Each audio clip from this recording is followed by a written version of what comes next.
Hi everybody, welcome back to my channel, Knowing Property. My name is Rupert. If you are seeing it for the first time, please press the like button and press the subscribe button and share it. Thank you. Last time I spoke to you on the channel, I said we'll be looking at why buy a leasehold property or a freehold property.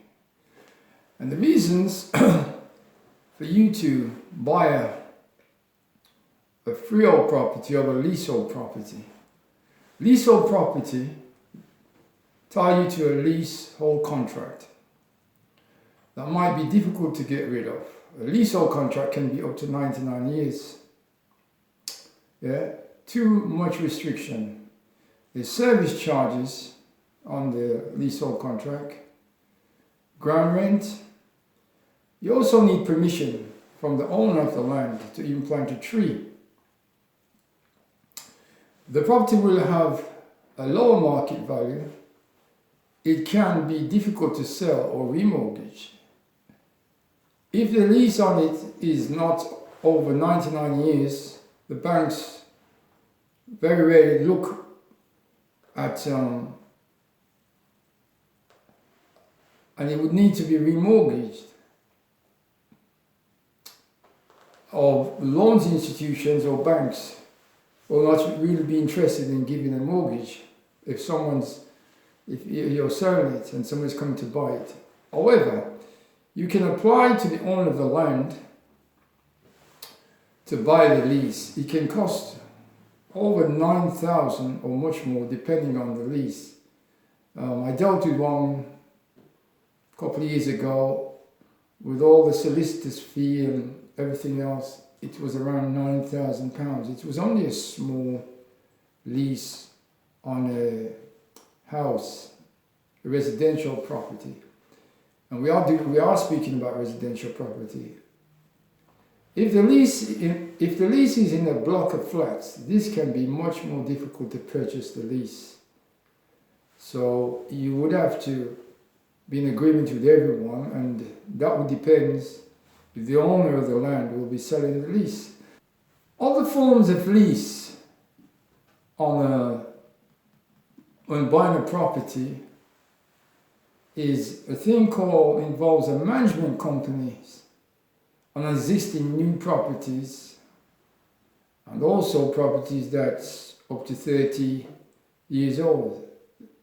These management companies is a form of lease. They can be up to £200 or more yearly, and the payment can increase yearly. Building companies or construction companies sell it to management companies. This is a form of lease, and it can be difficult to resell the property.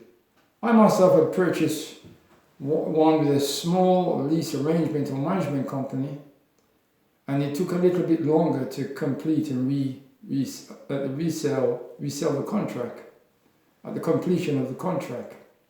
The buyer were concerned with it. I had to pay the management company who owned the lease over £300 for administration work to transfer the title to my buyer. Be sure to check with your solicitor that there's not a management company or small lease on the property that you're buying.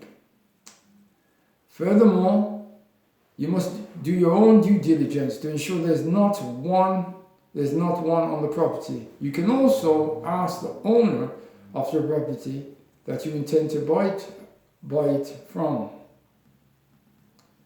Now let's look at freehold property. Freehold properties are what it states. You have the title deed and it's yours when you have paid for it.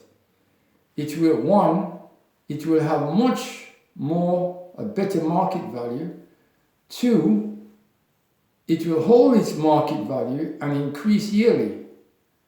3, you can sell it quicker.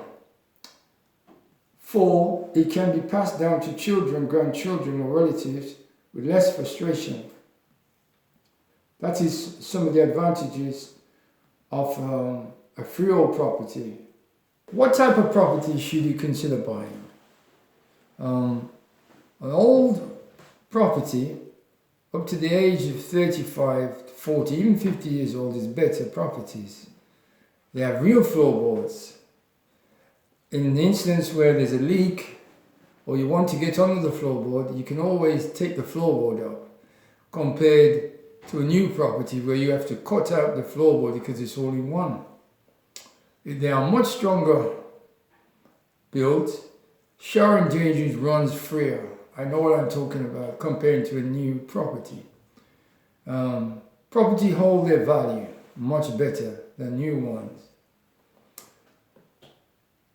On a 50 to 70 years old property, you have many defaults, especially beneficial trust property. Beneficial trust properties, they want to sell the property at a very high rate, very high value, lots of money. They're not willing to negotiate on the price. You don't get an electric certificate or gas certificate. What they do, they use a standard contract, which the standard contracts for buying or selling a house is that they don't have to provide anything. The house has no insurance on it. In fact, they give you nothing for your money and they want to be paying. Even if you have an FNSA for Windows, they know it exists, but they're not giving you a paper one. It's online. So all of these things to do with older properties and beneficiaries, you need to do your due diligence in research before you buy one, because there are many pitfalls. We're going to go through some of them now. Well, before you enter in buying an older property, first thing, have you had a full survey before committing yourself to buy? It's better to lose 500 to 600 pounds than to buy something that you can't sell. Example, there's a landmine in the area. When you have a landmine in the area and you go to the building society or the bank or the financial institute, they are not likely to give you a mortgage. It will be more likely a cash buyer that will be buying that property. And if you buy that property and it's not a cash buyer, then you will have difficulty in selling it. Have you checked if the house you intend to buy had an extension inside and outside? And is there planning permission? And have they followed the rules? Okay, so these are some of the things that you need to check when you're buying an old property. You need to check for ceilings covered with wallpaper, with fresh paint. Will be covering cracks from movements of the house over the years. Another thing you need to check for is a cold house. Check the bottom of all doors of the property, including front and back door. This will tell you the property have issues of a cold house and insulation problems. Could be that there is no insulation in the property and it hasn't been insulation for over years. Another thing to look out for is drainage on the whole house. Check to see how many drainage outlets from the gutters. Some property has many gutterings, but only one drainage outlet. That means that you would have to put new ones in. This would have caused damage already been done to the structure of the property from rainy water.